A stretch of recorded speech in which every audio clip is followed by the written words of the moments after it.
আসসালামু আলাইকুম। চতুর্থ পর্বে আপনাদেরকে স্বাগতম। আজকে আমরা চতুর্থ পর্বটি যেভাবে সাজিয়েছি হোম রিবনের ফন্ট এরিয়া নিয়ে আজকে আমাদের আলোচনা। তো ফন্ট এরিয়ার আমরা আংশিক আলোচনা করব, যেহেতু ফন্ট এরিয়াটা হচ্ছে এমএস ওয়ার্ডের খুব গুরুত্বপূর্ণ একটা বিষয়। ফন্ট এরিয়া নিয়ে দুইটা পর্ব করব, 4 এবং 5। ফন্ট এরিয়ার আমরা আজকে একাংশ নিয়ে আলোচনা করব। ফন্ট সাইজ, বোল্ড করা, ইটালিক করা, আন্ডারলাইন করা, ছোট করা, ফাঁকে ছোট করা এবং বড় করা, এই বিষয়গুলো নিয়ে আজকে আমাদের চতুর্থ পর্ব চলবে। ফন্ট হচ্ছে লেখার স্টাইল, ধরন। দেখেন আমার এই লেখাটা একটা স্টাইলে আছে, একটা ধরনে আছে। এখন এটার ফন্টটাকে যদি আমি চেঞ্জ করে দিই, লেখাটা অন্যরকম হয়ে যাবে। তো আমি এটাকে একটা কপি করে নিলাম, নিয়ে এখানে দ্বিতীয় লাইনে এটাকে আমি পেস্ট করে আরেকটা লাইন বানিয়ে নিলাম।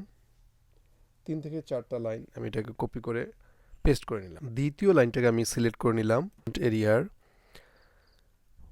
ফন্টে এই চিহ্নটাতে ক্লিক করে আমরা নেক্সা বোল্ড নামে একটা ফন্ট সিলেক্ট করে দিব। দেখেন লেখার আকার, ধরন চেঞ্জ হয়ে গেছে, লেখার ধরনটা চেঞ্জ হয়ে গেছে। এখানে তৃতীয় লাইনটাও আবার আমরা সিলেক্ট করব, করার পর এখানে ক্লিক করে অন্য একটা ফন্টে আমরা ক্লিক করব। আমরা এখানে ব্লাস্টি স্ক্রাইব নামে একটা ফন্ট আছে, ব্লাস্টি স্ক্রিপ্ট, এই ফন্টটা সিলেক্ট করে দিব। দেখেন এই ফন্টটার স্টাইল সিলেক্ট করার পর লেখার ধরনটা চেঞ্জ হয়ে গেছে। এবার 14 লাইনটাকে সিলেক্ট করব, করার পর এখানে ক্লিক করে আমরা এখান থেকে যেই ফন্টটা আমাদের বেশি ভালো লাগে সেটাকে ক্লিক করে দিব। তাহলে এটারও ধরন পরিবর্তন হয়ে যাবে। তার মানে ফন্ট হচ্ছে লেখাটার ধরন। আমরা যেই ধরনের ধরন চাই সেটা জাস্ট সিলেক্ট করে দিয়ে ফন্ট এরিয়ার এই জায়গা থেকে আমরা সিলেক্ট করে দিব, তাহলে আমাদের লেখার ধরনটা চেঞ্জ হয়ে যাবে। এইবার আসবো লেখার সাইজ পরিবর্তন করা, লেখার আকার পরিবর্তন করা। সাইজ মানে হচ্ছে এটা ছোট করা, বড় করা। তো আমরা লেখাটাকে আগে সিলেক্ট করে নিব।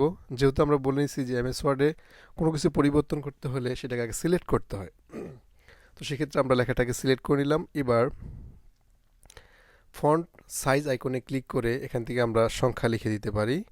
72 পর্যন্ত সর্বশেষ আছে। আমরা এখানে চাইলে এখানে হাতে কিবোর্ড থেকে লিখে দিতে পারি 67, 100।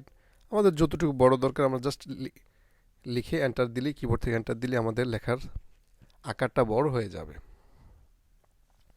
এবার আমি ছোট করতে চাইলেও এখানে আমরা ছোট করতে পারবো। 80 ক্লিক করলাম, ছোট হয়ে গেল। আরও ছোট চাই, তাহলে সেক্ষেত্রে 50 দিলাম, আরও ছোট হয়ে গেল।